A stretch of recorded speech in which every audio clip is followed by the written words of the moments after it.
I'm Karolis Navickas. I'm from Lithuania, and I studied my MBA studies at the University of Hong Kong and Columbia Business School. So my background is from consulting and public sector.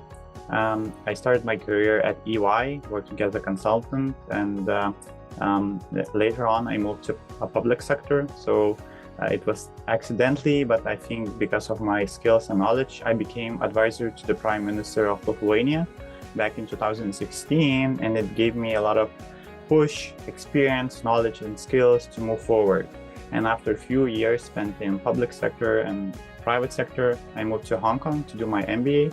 And then during the MBA, I did my internship at Deloitte in climate change and sustainability field. Later on, I moved to New York City, and I did my second part of MBA at Columbia Business School. And after that, via networking skills and negotiations, I received my job offer to join as CEO of new modular construction business in New York City. I chose Hong Kong and Asia for my MBA because of several things. So one of them was opportunity to do my MBA with Columbia Business School and to build the bridge between Europe, Asia, and US. The second reason was international exposure.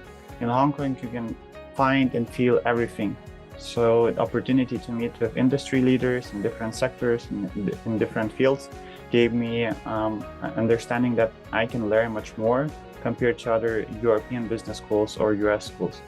And the third reason was international rankings and in general opportunities to learn content that you will not find much outside of Hong Kong, especially in climate change.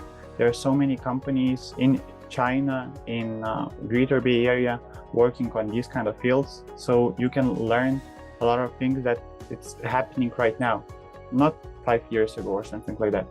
So I would say these kind of three things helped me to decide that I need to choose Hong Kong instead of other business schools.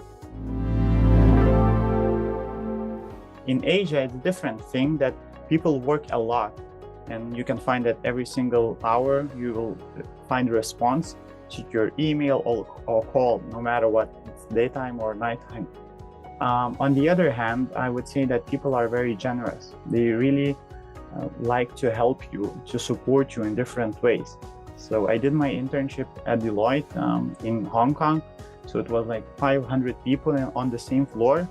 And I was, and then one European girl working with all the other Asian people. So for us, for me and for the other girl and those Asian people, it was cultural difference and cultural shock to see few people from different backgrounds working on the same content. And I think for me and for others, it gave an opportunity to learn from other cultures and to learn different practices of management.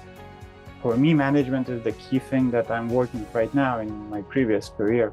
So I would say that there are similarities and differences between Europe and Asia, but I would say in general, people are the same, but the way how they work is different, and it creates unique opportunities to learn from Hong Kong compared to Lithuania or any other European country.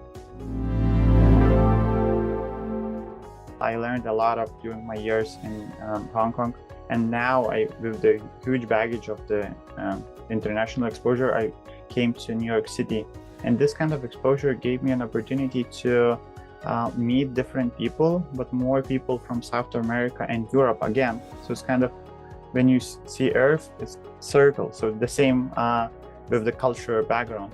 So working and learning from Columbia Business School students and then colleagues, it showed me that people are at the same time same, but on the other time they are different. And working in New York City, it's very fast pace with hustle, I would say like that. People try to make money and at every single corner, and you need to be very rapid and focused in order to make decisions. Otherwise, someone else will create unique chances and you will not use those chances. So I think that Hong Kong is very rapid, urgent city, I would say like this, competitive market, New York is the same, but on the other side of the ocean. I'm responsible for myself, for my family, and for my friends, and I need to make wise decisions. So knowing that it's number one in executive education, number one in Hong Kong for MBA or something like that in Asia, gave me an understanding that I need to go with a holistic approach. So looking into the Economist, Financial Times, other ranking agencies, you can see that HKU is every single time in top positions in different rankings compared to other business schools that they are not in those rankings time to time. So for me, knowing that people come to this organization, this university with huge background, experience and knowledge from around the world, it gave me understanding that I will learn from those people and I can be successful as they are. So it gave me security and commitment that I will be successful after my MBA, but it depends only on my actions and my commitment as well.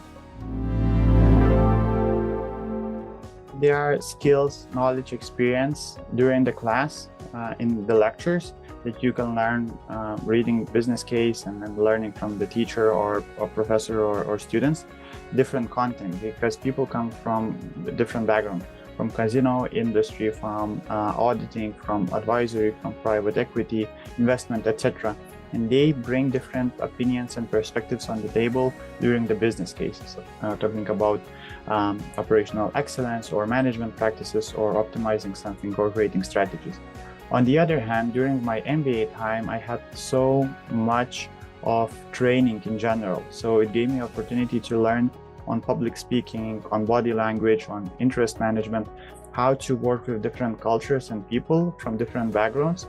So I would say it's like 50-50%. You learned a lot from the experience, practical experience in the lectures, but on the other hand, having lunch, breakfast, working in the coaching sessions, you'll learn a lot from those people and different practices because they have experience in Korea, in Lithuania, in Spain, in Peru, and you can expose yourself and understand different cultures in the way how you understand your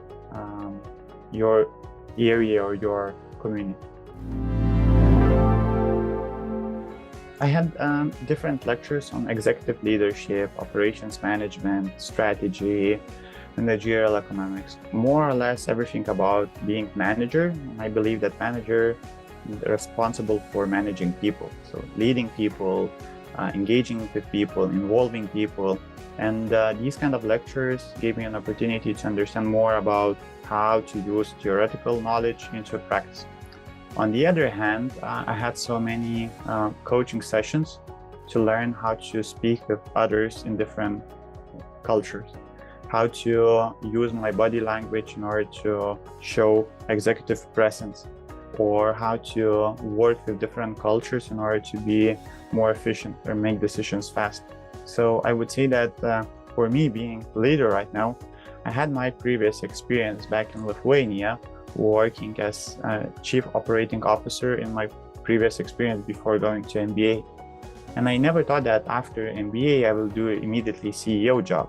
So it was like natural circumstances that helped me to become leader. And it was like very natural for me to go to a networking event in Philadelphia back in 2022 and had a conversation with my current boss, like current co-founder, because he came to the lobby in the hotel for the networking event and asked me, oh, Karolis, nice to meet you, how you can help me? And I said immediately, oh, how can you help me?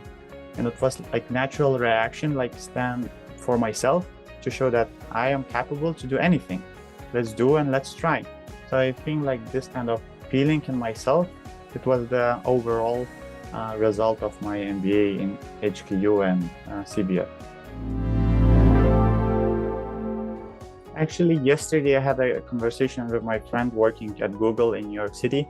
He asked me like, oh, I'm planning to do MBA. What would be your advice? So I'm kind of prepared for this answer. So I would say like, you need to know what you want from your MBA. For me, it was personal growth, but I did not know until I finished my MBA that it was personal growth for me. At the beginning, I was thinking that it will be networking opportunities, new content, opportunity to change location, industry, something like that. Very specific or very general for MBA forums or videos or something like that. But it's actually personal growth. So you shift your location from one continent to the other one. You shift your job. You will not be anymore a person working. Right now you are a student, and you need to know what you want to bring from your MBA studies. You want to travel? Let's do travel. You want to study more? Let's do study. So for me, it was a holistic approach, and I'm very happy that I finished with distinction, with dean list and other stuff. It is like complementary stuff. For me, it was personal growth that led me to New York City. I'm very happy doing my job, being with my family, and enjoying sun or flowers or anything around me. So it's very calm for me right now to be present and not thinking about past things or future things. Just enjoy the moment. People need to be prepared that there are challenges, personal challenges, professional challenges to move from one location to the other one, to move your current status to student status.